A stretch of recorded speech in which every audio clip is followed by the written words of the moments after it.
அலைக்கும் வரஹ்மத்துல்லாஹி வபரகாத்துஹு. பிரபலியம். இந்த உலகத்தில் எல்லா மனிதன் பிரபலியமாகிறத விரும்பத்தான் செய்கிறாங்க.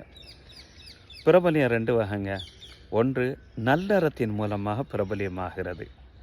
மற்றொன்று நல்லறம் செய்கிறாங்க தெரியுமா, அவங்கள குறை சொல்வதன் மூலமாக, அவங்கள விமர்சிப்பதன் மூலமாக, அவர்களுடைய குறைகளை துருவி துருவி எடுத்து பேசுவதன் மூலமாக, மற்றொன்று மார்க்கத்தில் எதெல்லாம் பிரச்சனைக்குரியதாக விஷயமாக இருக்கிறதோ, எதெல்லாம் குழப்பம் தரக்கூடிய விஷயமாக இருக்கிறதோ அதை மட்டும் தேடி தேடி எடுத்து பேசுவதன் மூலமாக பிரபலியமாகிறது.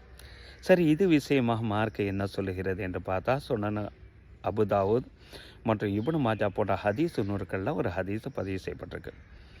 மன் லபிச சௌப ஷுஹரத்தின், யார் இது போட்டு உண்டான பிரபலியங்கிற ஒரு ஆடையை அணிகிறாரோ, அல்பசஹுல்லாஹு யௌமல் கியாமட்டி சௌபம் மிஸ்லா, இது போன்று உண்டான ஆடையை மறுமை நாளில் அந்த மனிதனுக்கு அனுபவித்து, சும்மா பின்பு துல்ஹபு ஃபிஹின்னார், அந்த மனுஷனை நீ எந்த பிரபலியத்துக்கான இந்த ஆடையை அணிவித்தாயோ அதே பிரபலியத்துக்கான இந்த நரகத்தில் நீ சென்று கொண்டு என்று தீக்கி வீசப்படுமா.